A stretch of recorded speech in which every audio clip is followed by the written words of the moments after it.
JP Nation? It's your boy JP. If you're a returning subscriber, welcome back to my channel. If you're a new subscriber, welcome to my channel where we do basketball reaction videos and other basketball content.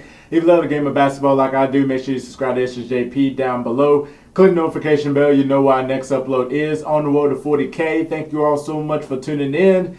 Today we are reacting to the part 4, the last part of the Dream Team documentary. The team of All-Stars is almost too good. Is it a positive or a negative? The question was now being asked, was the Dream Team too great for its own good? This team of All-Stars is almost too good. Some think that we should go back to the collegians. It's been too easy. I think that we ought to ban the African runners from the 10,000 meters because they make it look so easy as well. This is about our best, and this is wonderful for the sport of basketball. Irvin, there's been some comments that the Dream Team is getting all the attention, and there seems to be some resentment about it. Have you heard about it, and do you have any feelings about it? Basically, we haven't heard about it. We're just here to do our job. The media may have been looking for signs of a backlash, but in Barcelona and in the world beyond, the embrace of the Dream Team was universal. You're gonna stand out and root against Picasso? I mean, seriously. They rooted for genius at work. I kept thinking that the attention would dissipate. They're going to play the first game. They're going to win by 60. People are going to go back and watch track. Jordan in transition with a slam to give Team USA a 60-point lead. It didn't. It kept building and building and building. The U.S. with another trouncing 127-83, 127 points. Workers were trying to get autographs. The security people were trying to get autographs. All the athletes were standing on side like a parade.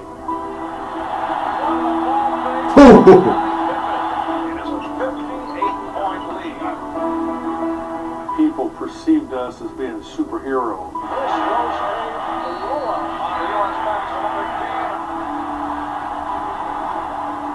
The guy on the bench is taking pictures. And I said, wow, we are having a bet over here. Wrap around pass to Beckham. Easy victory in this their 5th game of the Olympics. It was as if the President of the United States was in the midst of a caravan that was going through the streets. It's like the Beatles, where there's thousands and thousands of people waiting all the time. That's the most exhilarating 15 seconds of my life. We're like, wow, this is amazing. No one member of the Dream Team reveled in the Olympic experience more than Charles Barkley. After throwing the controversial elbow against Angola, Barkley had emerged as the team's most visible player. Everybody always had the same question. How much of an ass is Charles Barkley? Hey, Jack, when am I going to be on the cover of Sports Illustrated for this stuff? I should be on the Dream Team cover. And then every time you'd go spend time with him, you'd just realize that he was the most enjoyable act, not only in all of sports, but possibly in all of pop culture. Sometimes I dream that he is me. I'm just one of these like Chuck. Right away, I told my editors, I said, well, the number one angle here is what is Charles doing? And if you wanted the answer to that question, all you had to do was follow the crowds. They're like, we don't want you guys out and about because we don't know how safe it is. And I'm like, dude, I'm at the Olympics. I'm not going to stay in my room the whole time. So Barkley strolled Los Ramblas, a man of the people if ever there was one. Man, I walked up and down the Ramblas every night, and the people were fantastic. They all wanted autographs and wanted to take pictures. We could be inside the hotel. Soon we heard the big roar. We said, there go Charles. So Charles would be walking, and then thousands would be following him everywhere he went. He was the Pied Piper. Charles would go over to the village and find the Angolan players and hang out along the Ramblas at night. He was the most memorable person of the 1992 Olympics. I just saw this touch he had. I don't think anybody else in the world could have done it besides Charles Barkley. the end of the day, he was America's best ambassador. Barkley was celebrated for Hey, I mean, after that whole controversy and all that, but now he's still like the most memorable person of the 1992 Olympics.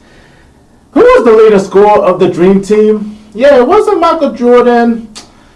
It was Charles Barkley. Barkley was the leading scorer, and I mean, hopefully the young guys didn't know that, because if you ask a young guy, they'd be like, "Oh, Michael Jordan was the leading scorer because he was the best player." Nah, Charles Barkley. Charles Barkley back in the day was a hell of a player.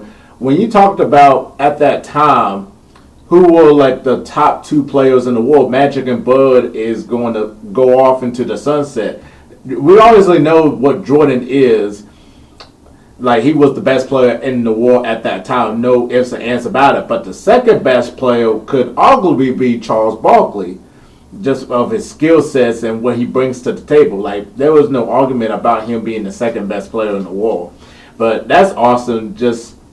And Barkley ain't going to, like, sit in the room. We all obviously know that. He's the man of the people, man. He's going to hang out, though. So it's cool that him and Angolans bonded together and all that. So it's awesome. experiencing the Olympics on his own terms. More quietly, one of his teammates found a way to do the same. We had the motorcycle escorts and we buzzed through traffic like Dick Tracy. But this one day we got stuck in traffic and we're just sitting there. Finally I said, that's it. Let's go. Anybody wants to go with me? I'm heading. He'd get off the bus and his family met him. He started walking right through the middle of everybody and nobody noticed him. I'm still on the bus, seeing him walk down the street, and I'm saying to myself, I would give anything to do what he just did. Yeah. See, guys, this is called the rhombus. See all the footprints? All right. So Las Ramblas, it's like Times Square or something. There's just so many people walking. I'm 6'1". I'm about the average size of everybody else on that little walk. So we're walking with my family and I have the camera and nobody's noticing. I think it's the sunglasses that's fooling them. Must be. Hi, you're from America. Yeah. Whereabouts? Whereabouts? Massachusetts. You been watching the Dream Team at all? Yeah. They're pretty good, aren't they? Yeah. No attention whatsoever. Finally, we ran across this lady who had the Dream Team and all the pictures on her T-shirt. Hi. Are you an American? Of course. You look wonderful. Why, thank you. She started speaking real excitedly about each of the players. And I said, have you had a chance to meet anyone? We met Charles Barkley the other night. Did ya? He's a hell of a player. See, you got all the players right there in your shirt. Is Charles the only one you've ever seen? You're the one I've ever met. Hey, guys, do you know any of those guys on there?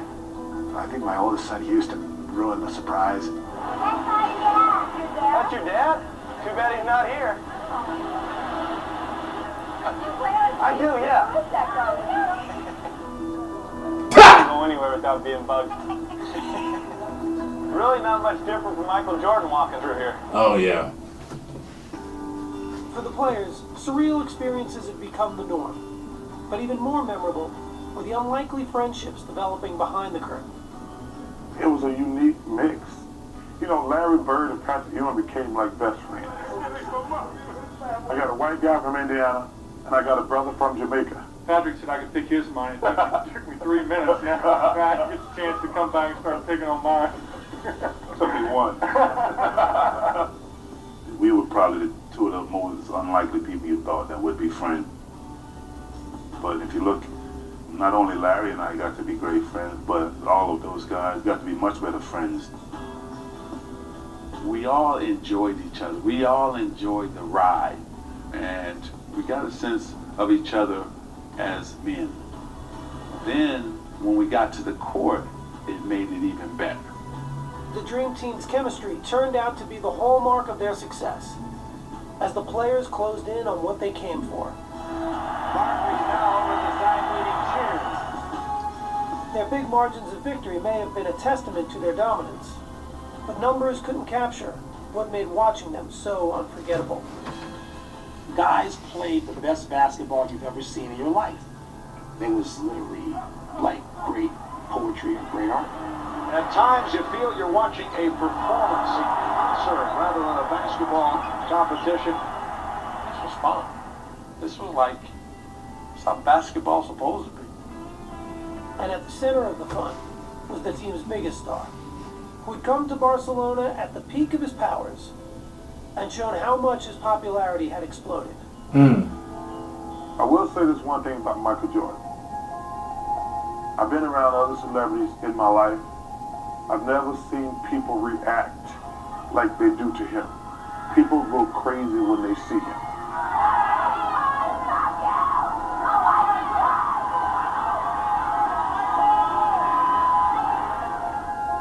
In every corner of the world, there was someone who just wanted to see him. Please, Michael Jordan! No one had the sort of pull, the gravity that Michael Jordan had. Jordan had initially come to Barcelona reluctantly, but an early morning trip just before the gold medal game revealed how meaningful his Olympic experience had become. What time in the morning is it right now? 6:30, 6:40, 47, something like that. And I'm drinking coffee. It's gotta be early. Can we go now? Where you from? Albuquerque? Albuquerque, New Mexico. Big fan of yours. Everyone's a big fan of yours. And then George Hirsch. George, how you doing? Michael George, nice to meet you. Last night I hit my wall, man. I couldn't make a basket. What are you doing up so early? I do remember getting up early to walk into the stadium. That is the thing that I remember the most about the Olympics. Olympic Stadium. Imagine all the athletes who've been here before us. It's amazing. What about Edwin Moses? 122 consecutive races. I think everybody's got something to cherish. I think this is something that my kids are going to love one day.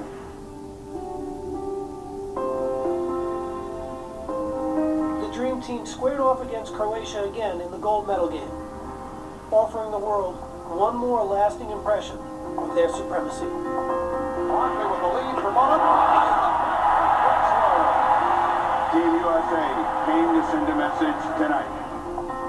We wanted to win, we wanted to dominate, but how we did it, sharing the ball, including everybody. We did it as a true team.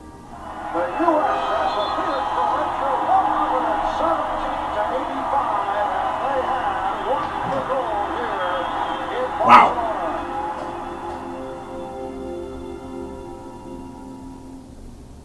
Wow. Campeón olímpico y medalla de oro, el equipo de los Estados Unidos de América. There was never really any doubt the Dream Team would win gold in 1992. But as they walked back onto the court to get their medals, the moment still overwhelmed them. You saw a lot of cheers from players. It was a very proud moment for me because anytime you represent your country, you know, that's a prideful thing. Facts.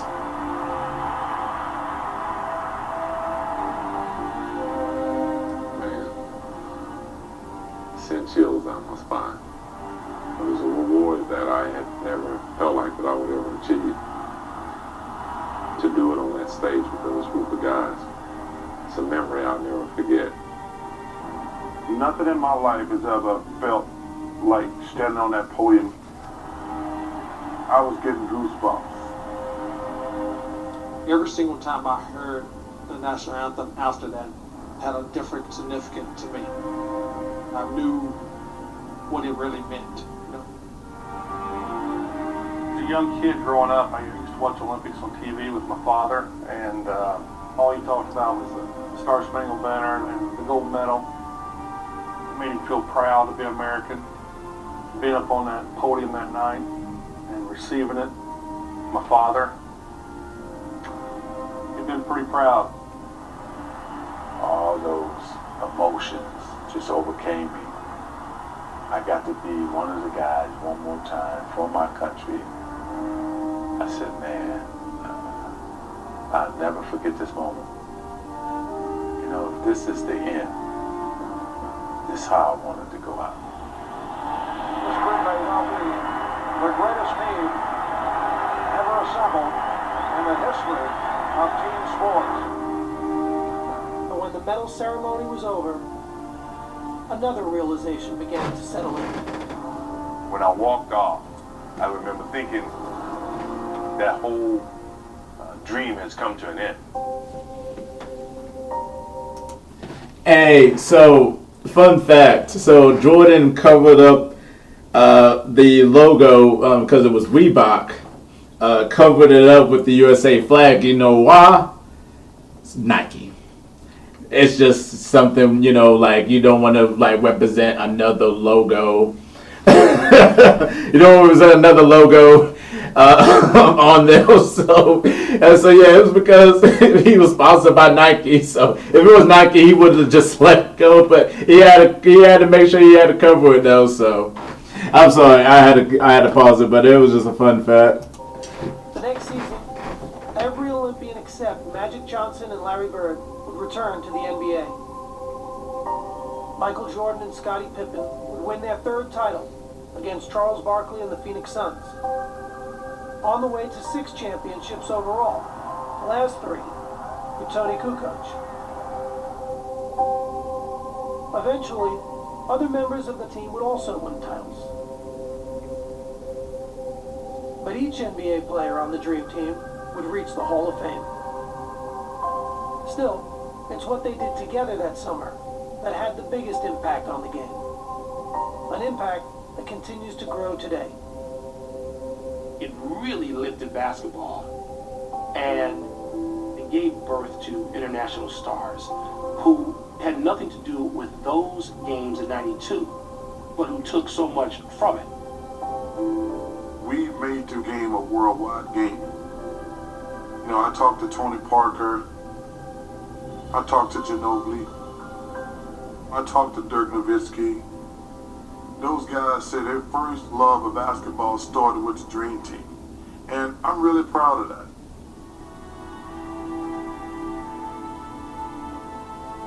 The world can change a lot in 20 years. But there are moments in time you never forget. No matter how long it's been. No matter how much else has changed in your life since. 20 years later, they've all kept ties to the game in one way or another. And they all talk about the summer of '92 as if it happened just yesterday.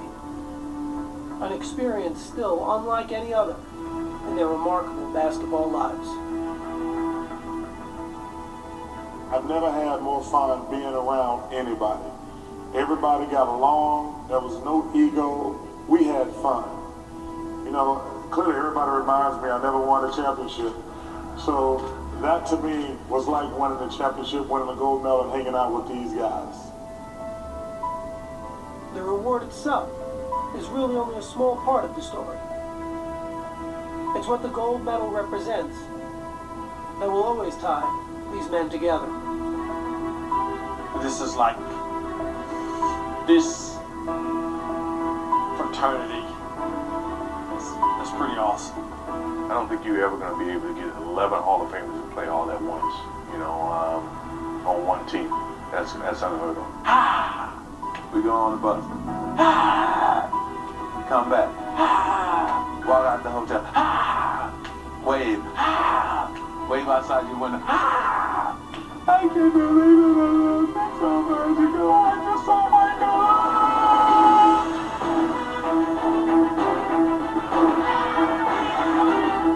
It changed sport as we know it.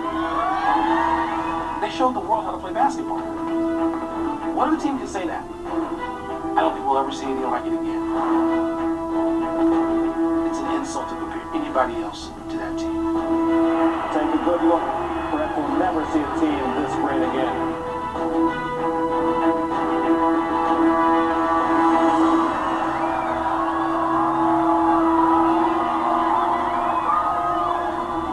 No team will ever have that happen. Hasn't had that happen.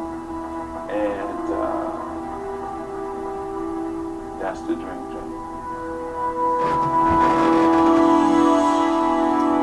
Man, what a great documentary that was awesome. Shout out to everyone that wanted me react to the Dream Team documentary. That was a lot of fun, and I enjoyed it very much. Michael Jordan, the peak of his powers globally. Magic and Bud saved the NBA. Michael came in, took it to a whole nother level with his play style and just his endorsements and just being able to, like, the peak of his powers, being the best player in the world, and going over to other countries, and just how popular he was at that time. I mean, you just can't really deny it, and you can't really deny, like, they were like superheroes, like they were like the Beatles. Like, you want to follow them everywhere they go. Like, you just want to get a glimpse to watch, to see them. And listening to their testimonies after they won the gold medal, how it made them how they made them feel is just powerful. Being able to get that gold medal representing your country, I mean, you can't write a better story than that. And I love the fact that each of them still got their gold medals right there, and it represents fraternity right there. So I really loved it, and definitely a great documentary. I mean, I could watch it again again and again many times, because it's so good. It was so well put together, I think, and you ain't never gonna really see a team like that. Even though, like, people will always want to debate which team's better, Dream Team, the first Dream Team, the 94 Dream Team, the Redeem Team. Like, everybody always wants to have a debate, but this team here, I don't think it's probably the best we ever seen, and I don't think nobody else is going to come close to what we saw, with this Dream Team here. So definitely let me know in the comments below. Let me know your thoughts on the documentary. Let me know your thoughts on part 4. What you want me to react to next, put it down in the comments below. Make sure you rack up the likes too as well. Make sure you subscribe to ItzJustJP down below for more content and more reaction videos. Click the notification bell. You know what our next upload is. I'm JP. Y'all have such a wonderful day. Peace.